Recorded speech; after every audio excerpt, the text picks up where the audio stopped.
Good evening. This side, Rahul Magan here.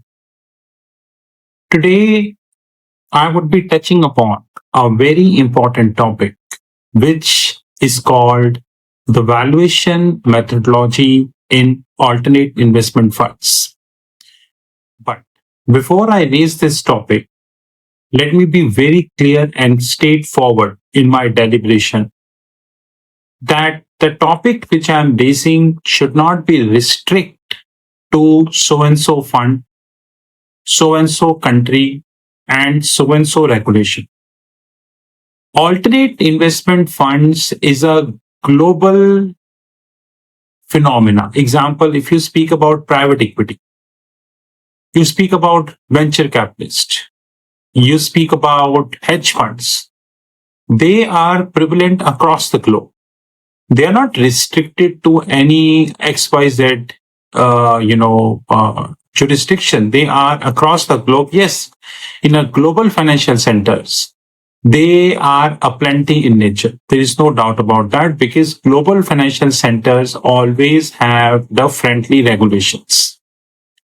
In the same manner, alternate investment funds are prevalent in nature.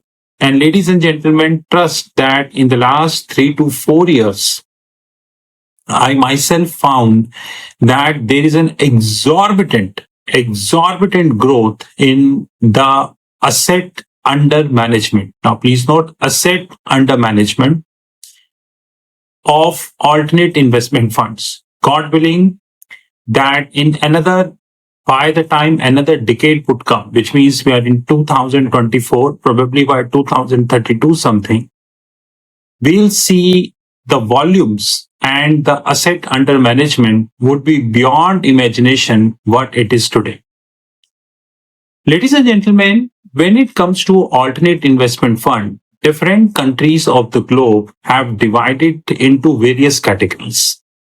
Like some countries divided category 1, some countries have more categories, and even some countries have, the alternate investment fund for the retail investor also.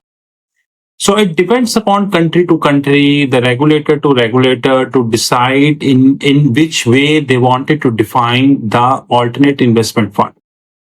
But apparently speaking, like I say broadly speaking, alternate investment fund always hold one category which is called residual category. Now please underline the word residual category. The definition of the residual category is something which is not falling within the jurisdiction of the defined categories, say 1, 3, 5, whatever. This alternate investment fund falls in that residual category. Now, it is very hard for me to cover the whole gamut of the alternate investment fund because alternate investment fund in itself is a big subject to study. And let me tell you, the more I study about this subject, the very positivity and very great things I am getting about this subject. Today, we discuss the issues of valuation in an alternate investment fund. Now, of course, like I clearly said that different countries of the globe have their different jurisdiction as far as the alternate investment funds are concerned. Some are allowing open-ended funds, some are allowing closed-ended funds, and some countries so and so are allowing the hybrid funds. Now, that word which I'm using, open-ended funds, closed-ended funds and hybrid funds, they deserve a very healthy and a long debate. Because what is the local definition of, what is the normal definition of an open-end fund? Normal, for a plain vanilla definition of an open-end fund. Now, open-end fund means a fund whereby anyone can enter into or anyone can exit. Of course, if there is an exit load, say so and so, by so and so fund. And then if he wish again to enter, he can enter. So open-ended fund means there is hardly any restriction on anybody to enter and exit. This is the very plain definition of open-ended fund. On the contrary, the definition of a closed-end fund is almost opposite, which means that I'm going to be opening my NFO, which is called new fund offer. And that NFO is valid for so and so period, say 1 month, 2 months. Different countries have their different regulations. Now, when this NFO opens, and suppose so and so investor is investing in this NFO, and after doing an investment, the NFO closes, suppose the period, whatever, 1 month, 2 month, or whatever, is depend upon country to country. And then any investor, say X, Y, whatever, and they wish to enter into that jurisdiction, it means the fund is closed. You cannot enter into. But is this definition a correct definition of a closed-end fund? There is a special category of a closed-end fund which is called closed-end green shoe fund. Now, what is a green shoe and why this category is not available when it comes to the open-end? Because open-end fund is just like you enter, exit, enter, exit, enter, exit. Of course, the return which you are making depends upon the skill of the portfolio manager, and it also depends upon the market fluctuation, volatility on numerous factors. So I don't think this should be a part of that deliberation. But when it comes to closed-end fund, suppose XYZ fund in so-and-so country launching a closed-end fund worth $200 million. And for a minute, let's assume that bid to cover ratio, which is called how much I'm covering? $200 million. How much bids I got? $1,200 million, which is roughly $1.2 billion. Which means 1.2 billion divided by 200 million, which precisely means 6 times, which means I am looking to cover $1, but I'm getting $6. Like there are investors now. There we may have n number of investors: sovereign wealth fund, Mercury, pension funds, corporates, family offices, family trust.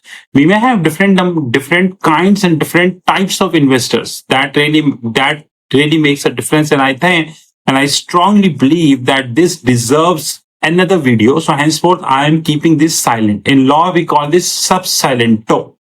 I am keeping this sub silento. We'll discuss some other time the kind of investor they can enter to.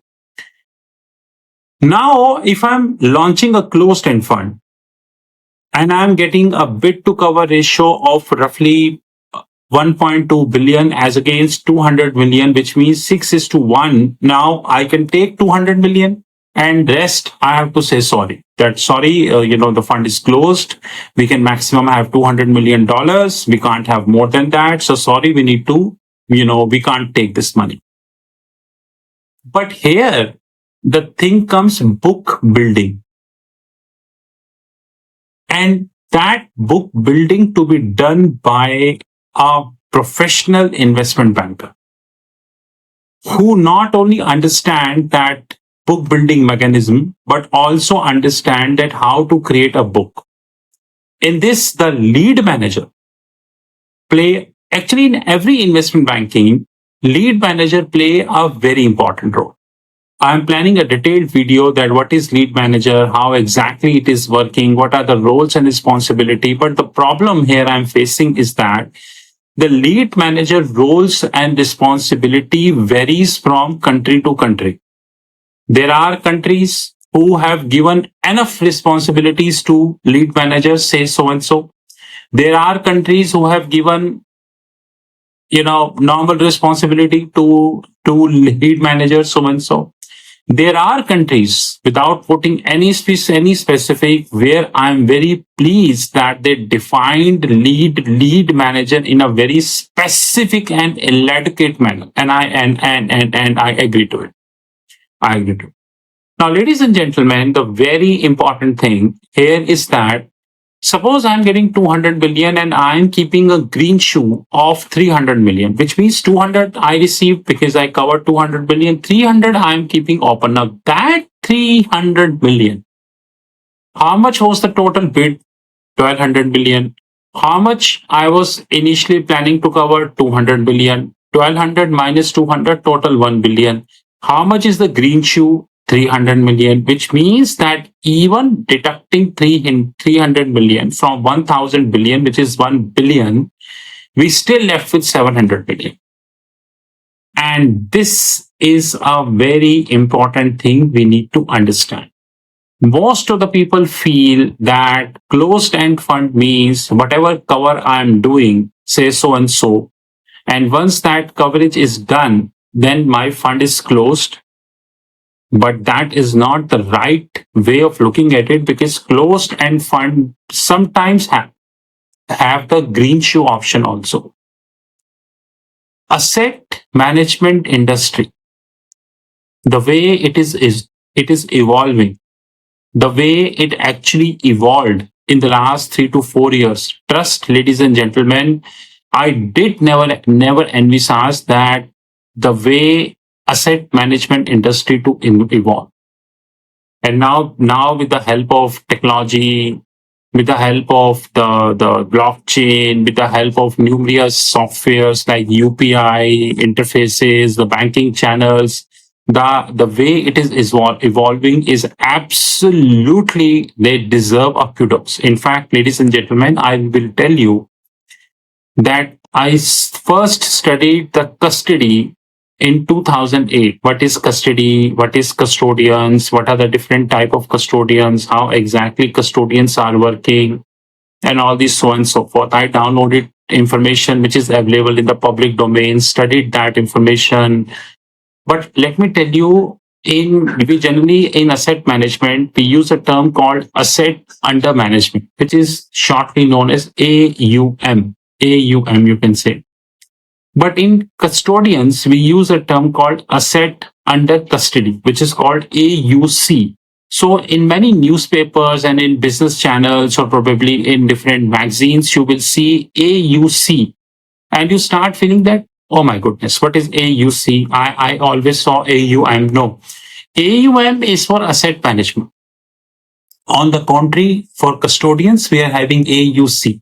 Custodians never be the owner of that asset. They are the safekeepers of that asset, and predominantly on the ground of corporate action, on the ground of valuation, and God forbid, in case of any insolvency, bankruptcy, and so on and so forth in so and so country. So they are the custodians, the safekeepers of that security or a relevant asset. That relevant asset may be a hard asset, or that relevant asset may be a soft asset. Now, we are not deliberating in this video that how custodians differ when it comes to hard asset, how they differ when it comes to soft asset. Now, we are not deliberating here in this video. But when we are launching an alternate invest fund, of course, like I said very early, that all depends on the company's law of that country, how the guidelines and frame. I am no one to comment on that, but you should see that whether there is a probability of holding out green shoe in a closed-end fund or not, and whether there is a probability of holding out a safety net. I repeat, a safety net in that relevant whatever the company's law or not. Of course, to close this video, like I told you the first time, that alternate investment fund in itself is a subject matter. By making 3, 4, 5 videos, if you are thinking I am able to cover alternate investment fund in a detailed manner, then I myself sorry, because that's fairly unreasonable expectation from me. But still, I'm trying to cover as maximum as possible. Good evening, ladies and gentlemen. This side Rahul Magan. You have my number, which is right there on the screen. You can WhatsApp me or you can call me. But remember, we do not entertain fake and frivolous WhatsApp messages. We entertain the WhatsApp messages which deserves our reply. Thank you. Good evening, ladies and gentlemen. It is a pleasure. See you soon.